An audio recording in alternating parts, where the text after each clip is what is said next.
सुमित मीराला बघायला गेला होता. अगदी पारंपरिक पद्धतीने चहा पोह्यांचा कार्यक्रम ठरलेला. मीरा समोर बसली असताना आतमधून पडद्यामागून कोणीतरी डोकावून बघत होतं. सुमितची नजर तिच्यावर पडली.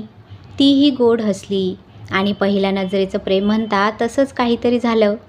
त्याच्या मनात तिची खट्याळ हसरी छबी घर करून गेली. 2 दिवस झालेत पण डोळ्यांपुढे सारखी तीच दिसायची. स्थळ लक्षात आलं का म्हणून आईने त्याला 3-4 वेळा विचारले, पण तो सारखी टाळाटाळ करत होता. मुलीकडच्यांना निरोप द्यायचंय काय सांगायचं? आता मात्र उत्तर देणं गरजेचंच होतं. त्याने आईला शेवटी सांगून टाकलं, मला ती आतून डोकावून बघत होती ना ती पसंत आहे. आईने तर डोक्यावर हात ठेवला. अरे राजा, कोणाविषयी बोलतोय तू? आपण मीराला बघायला गेलेलो आणि तू कोणाला पसंत केलंस? मला वाटतं तू जिला बघितलं ती मीराची धाकटी बहीण असावी. आता त्या लोकांना काय उत्तर देणार आईला प्रश्न पडला. आई तू एकदा बाबांशी बोल माझ्यासाठी. बरं बघते म्हणून आई स्वयंपाकाला लागली.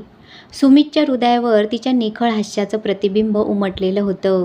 अगदी देवाने वेळ काढून कोरीव शिल्प बनवावं तशीच होती राधा. कदाचित तिच्या सौंदर्याने सुमितला मोहिनी घातली असावी. आईने बाबांच्या कानावर सगळं घातलं. सुमितच्या खुशीसाठी ते बोलायला तयार झाले. त्यांनी फोन करून भेटायचा दिवस घेतला. सुमित, आई, बाबा राधाचा हात सुमितसाठी मागायला गेले. सुरुवात कशी करावी कळत नव्हती. आतमध्ये मीराला वाटलं होकार द्यायला आलेत हे, म्हणून तीही खुश होती. राधा तिला खट्याळपणे चिडवत म्हणाली, काय मग मीरा? सुमित गोड बोले, एका भेटीतच काळी चोरी झालंस का? मीरा लाजली. इतक्यात बाहेरून कसला तरी आवाज आला. तर आलेले पाहुणे जाताना दिसले. मीराचे बाबा जाम चिडलेले होते. नेमकं काय झालं हे कळत नव्हतं. ते लोक परत का गेले असतील? मीराला कळायला मार्ग नव्हता. तिचा चेहरा पडला. काय झालं विचारणार तरी कसं? तेव्हा तिचा लहान भाऊ ट्रे घेऊन परत आला. तेव्हा मीराने तिला त्याच्याकडे चौकशी केली. तेव्हा अनुपने घडलेला सगळा प्रकार सांगितला. त्या सुमित दादाला म्हणे राधाताई आवडली, तिच्याशी लग्न करायचं म्हणतो तो. म्हणून बाबा चिडले. त्यांना सांगितलं की राधाताई धाकटी नसून थोरली आहे आणि 1 वर्षापूर्वीच तिचा घटस्फोट देखील झाला आहे. मीराने उत्सुकतेने विचारलं, मग काय म्हणाले ते? काहीच नाही, परत गेले. राधा रडायला लागली. मला माफ कर मीरा, माझ्यामुळे सगळं घडलं. मी खरंच अपशकुनी आहे. मी तर तुला बघायला कोण आलं म्हणून सहज डोकावले आणि आईबाबांना कसं सामोरी जाऊ? काय म्हणतील ते मला? लहान बहिणीच्या जीवनात विष कालवलंस म्हणून? अगं ताई, तू नकोस मनाला लावून घेऊ. यात तुझी तरी चूक काय? आणि त्याचीही नाही. मीराने राधाला कसेबसे समजावले. दुसऱ्या दिवशी सुमित मीराला भेटायला तिच्या कॉलेजमध्ये गेला. ती येताना दिसली. त्याने हात दाखवून हाय असा इशारा केला. जास्त आडेवेडे न घेता तीही त्याच्या दिशेने आली. तुम्ही इथे? त्याने स्पष्टच सांगितलं, मला तुमच्याशी बोलायचं आहे. आधी मी तुमची माफी मागतो. मला तुमची बहीण अगदी मनापासून आवडली. तिने लगेच वाक्य पूर्ण केलं. पण ती घटस्फोटीत आहे. म्हणून तुम्ही आल्यापावली परत गेलात, असंच ना? नाही, असं अजिबात नाही. मी अजूनही लग्नाला तयार आहे. पण माझे बाबा जुन्या विचारांचे. त्यांचं मन वळवण्याचा मी प्रयत्न करतोय. तुमची पण मला मदत हवी आहे. हे पत्र राधाला द्याल का? त्याने पत्रात त्याच्या घायाळ मनाची अवस्था रेखाटली होती. तिने पत्र घेतले आणि घरी आल्यावर राधाला दिले. राधाला परत लग्न करण्याची इच्छा नव्हती, पण मीराने तिला समजावले. तिच्या आई आणि बाबांना एकच चिंता आहे, ती म्हणजे राधाचं पुढे भविष्य काय. निदान त्यांचा विचार करून तरी तू होकार दे. मान्य आहे तुझं पहिलं लग्न फसलं, पण ताई सुमित खूप चांगला आहे. रूढी, परंपरा, समाज ही सगळी बंधने झुगारून तो तुझी वाट बघतोय आणि तो खूप आनंदात ठेवेल तुला. कदाचित ईश्वराने पाठवलंय त्याला. आतापर्यंत खूप दुःख भोगलंय तू, म्हणून प्रेमाची फुंकर घालून सर्व वेदना शमवायला सुमित आलाय. आईने पानं वाढली. सुमित आणि बाबांना आवाज दिला. कोणीच कोणाशी बोलत नव्हतं. शेवटी आईने विषय काढला. उद्याला ते गोखल्यांची मुलगी बघायला किती वाजता जायचं आहे? सुमितने हातातला घास परत पानात ठेवला आणि सरळ खोलीत गेला. बाबा आईवर चिडले. तुझ्या लाडाने हट्टी बनलाय तो. बरं वाईट काय? काहीच विचार न करता म्हणतो तिच्याशी लग्न करायचं आहे. अरे लोक काय म्हणतील? एकुलता एक मुलगा आपला, त्याचा प्रत्येक हट्ट मी पूर्ण केला. पण हे शक्य नाही. एका घटस्फोटीस मुलीशी सुमितचं लग्न मी लावून देणार नाही. आई ताट घेऊन सुमितच्या खोलीत आली आणि त्याला समजावू लागली. अरे तिच्यापेक्षाही सुंदर मुली आहेत. तू तिचा विचार सोड. नवरा बायकोची कुरबूर चालतेच म्हणून काय असं कोणी तडकाफडकी घटस्फोट घेतं का? आईच्या बोलण्यावर सुमित चिडला. आई, तू एक स्त्री असून असं बोलतेस? तिच्या बाबांनी काय सांगितलं? ती केवळ नवरा बायकोमधील कुरबूर नव्हती. त्यांनी राधाला जीवे मारण्याचा प्रयत्न केला आणि मी फक्त तिच्या सौंदर्यावर भाळून निर्णय घेतला असं अजिबात नाही. माझ्या मनाने मला कौल दिला. मी निर्णय बदलणार नाही. आज 1 महिना होत आला. सुमित कोणत्याच स्थळाला पसंती देत नव्हता. बायको नावाच्या फ्रेममध्ये त्याला राधाच हवी होती. सकाळी त्याने बाबांना बँकेत सोडले आणि ते ऑफिसला गेला. बाबांना काही पैसे फिक्स करायचे होते.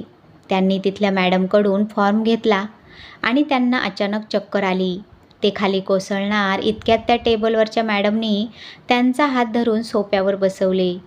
लगेच तिथल्या पिऊनला आवाज देऊन साखरपाणी मागवले. चमच्याने एक एक घोट तोंडात टाकू लागली. आता बाबांना बरं वाटलं.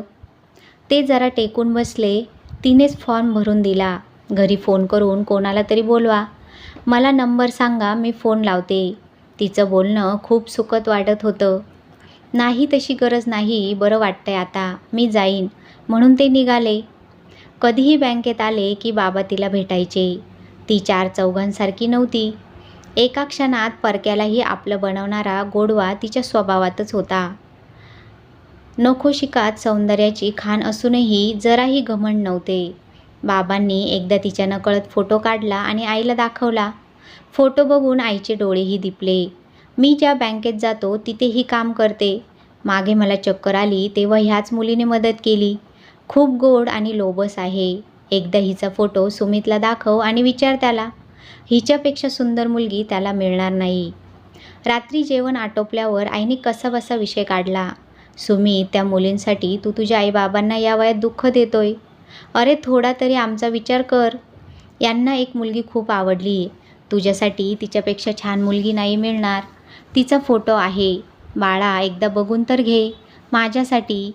सुमित विनवण्या केल्यावर फोटो बघायला तयार झाला. आणि हे काय आश्चर्य, फोटोतली मुलगी दुसरी तिसरी कोणी नसून पहिल्या नजरेत प्रेमात पाडणारी, त्याचं काळीज चोरणारी राधा होती. मनातला आनंद त्यांनी चेहऱ्यावर अजिबात येऊ दिला नाही. आणि ही कोण म्हणून आईला विचारले. आईने घडलेली हकीकत सांगितली. सुमितच्या सगळं लक्षात आलं, कारण बाबांनी राधाला बघितलं नव्हतं. त्याने आईला तंबी दिली आणि तू बाबांकडून वचन घे, हिच्यानंतर मी कोणतीच मुलगी बघणार नाही. तुमच्या आनंदासाठी मी मुलगी बघायला तयार आहे. तुम्हाला माझं लग्नच लावायचं आहे तरी मी करीन तुमची इच्छा पूर्ण. सुमितने बाईक काढली आणि सरळ गावाच्या वेशीबाहेर टेकडीवर गेला. आतापर्यंत मनात लपवलेला आनंद जोराने ओरडून व्यक्त केला. Radha, I love you. दुसऱ्या दिवशी बाबा सुमितला तिच्या बघायला बँकेत घेऊन गेले. तिच्या टेबलाजवळ जाऊन तिला बाबांनी आवाज दिला. बेटा, माझं एक काम आहे तुझ्याकडे. तिने वर बघितले.